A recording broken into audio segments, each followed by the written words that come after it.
नमस्कार, मैं हूँ सुजाता जयरामैयर, बेड नंबर 13 सीजन 4 में एक बार फिर आपके साथ। अक्सर हम जब मिलते हैं तो अपने देश की बुराई करते हैं।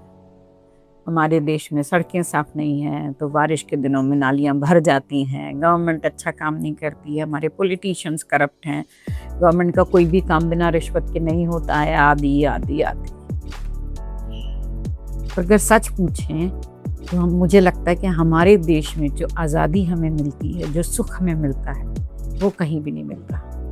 अक्सर वो परिवार जिनके बच्चे बाहर रहते हैं, वो पेरेंट्स जो बाहर जाते हैं, वो ये तो मानते हैं कि देश बहुत साफ होता है, पर आप सोचिए कि वहाँ आपको हर काम खुद करना पड़ता है। मैं तो अपने बेटे को अक्सर हंसते हुए कहती भी हूँ कि मैं अपने घर में झाड़ू पोछा बर्तन नहीं करती, पर तेरे यहाँ मुझे सब करना पड़ता है। देश कैसा भी हो, पर वो देश हमारा अपना है। हम वहाँ पर सेकंड सिटीजन्स नहीं हैं, हमें वहाँ डरने की ज़रूरत नहीं है। हम यहाँ स्वतंत्र हैं। हमारा पड़ोसी हम जब चाहें तब हमको आकर मदद करने के लिए तैयार रहता है। हमारा एक सोशल ताना बाना अलग है।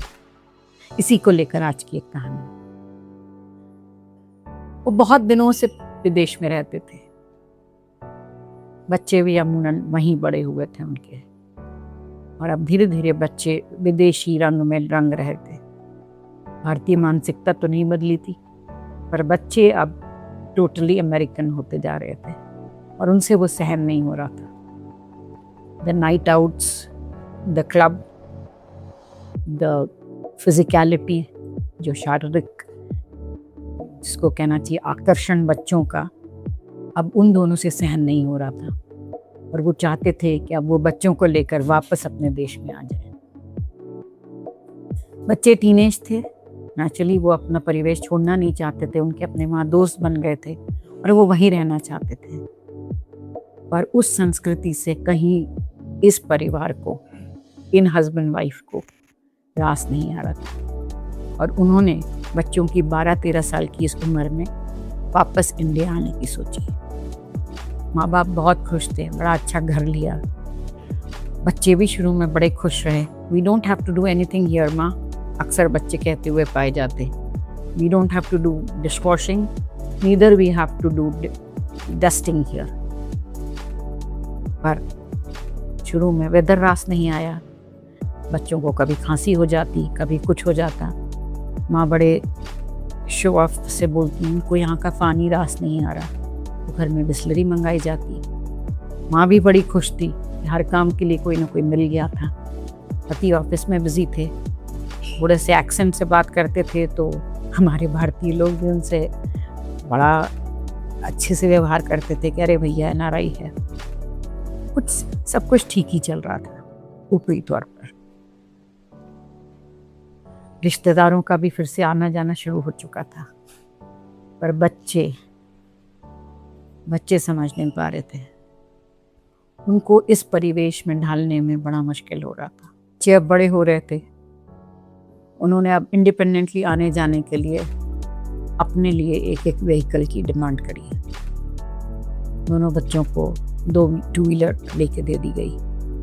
हिदायत दी गई थी उनको कि वो बहुत संभल कर चलाएं, और बच्चे अभी भी अपने अमेरिकनाइज्ड वे में ही तेज़ रफ्तार से गाड़ी चलाते थे। यहाँ हेलमेट का कोई पूछ नहीं है करके हेलमेट नहीं लगाते थे। माँ बाप भले ही भरकस कोशिश करते थे उनको traffic rules, specially Indian traffic के बारे में बताने की, तो बच्चे थे। और एक दिन एक भयानक हादसा हुआ और उनके बेटे की ऑन द स्पॉट सड़क पर ही डेथ हो गई। वो ब्लेम करने लगे ट्रैफिक रूल्स को, वो ब्लेम करने लगे। नेचुरल था, ऐसे इमोशंस में जहाँ आपने अपने बेटे को खोया हो, इस तरह ब्लेम करना बहुत स्वाभाविक था। रिश्तेदारों ने भरसक उनको समझाने की कोशिश करी, पर वो सारा का सारा दोष इंडियन सिस्टम को देते रहे। उन्होंने ये नहीं सोचा कि उनके बेटे ने हेलमेट नहीं लगाया था। उन्होंने कभी ये जानने की कोशिश नहीं करी कि बेटा कितनी स्पीड में था, बेटा क्या सोचते हुए जा रहा था, बेटा कोई ट्रैफिक रूल फॉलो कर भी रहा था या नहीं। उनको बार बार बस यही लग रहा था कि इंडियन ट्रैफिक की वजह से हमारे बच्चे की मौत हुई, और उन्होंने देश को ब्लेम करते हुए यहाँ से फिर से जाने की सोची। जब मेरी उनसे मुलाकात हुई, मैंने उनको बोला कि ये सारा तो कहीं भी हो सकता था, ज़रूरी नहीं है कि ये जो कि मौत कह के नहीं आती, उसका तो समय निर्धारित होता है। शायद यही ट्रैफिक रूल्स आपके अमेरिका में होते हुए भी हो सकते थे। क्या वहाँ ट्रैफिक एक्सीडेंट नहीं होते हैं? क्या वहाँ पर कोई बच्चा कभी गिरकर सड़क हादसे में नहीं जाता है? शायद होता कि वो बच जाता, मेडिकल सिस्टम जल्दी मिल जाती, पर जो होनी है उसको तो कोई टाल नहीं सकता ना। जो होना था वो तो होना ही था। इस तरह आप ब्लेम करके अपने देश से द्वेष करके मत जाइए। Please do not hate your country.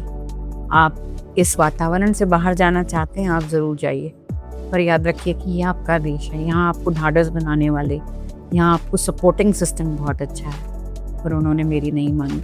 मेरी क्या नहीं मानी, उनका मन यहाँ से उजड़ चुका था और वो यहाँ से चले गए। जब कभी मैं उस परिवार को देखती हूँ या जब कभी मैं इंडियन सिस्टम को किसी को की बुराई करते हुए देखती हूँ, मुझे लगता है क्या हम खुद सारी सिविल लाइबिलिटीज़ का फॉलो करते हैं? क्या हम सारे सिविल लॉज फॉलो करते हैं? हम दोष देने के लिए किसी भी घटना के लिए, किसी छोटी से छोटी घटना के लिए भी देश को जिम्मेदार मानते हैं, पर हम भूल जाते हैं कि उस देश में हम भी आते हैं, हम भी उसके नागरिक हैं।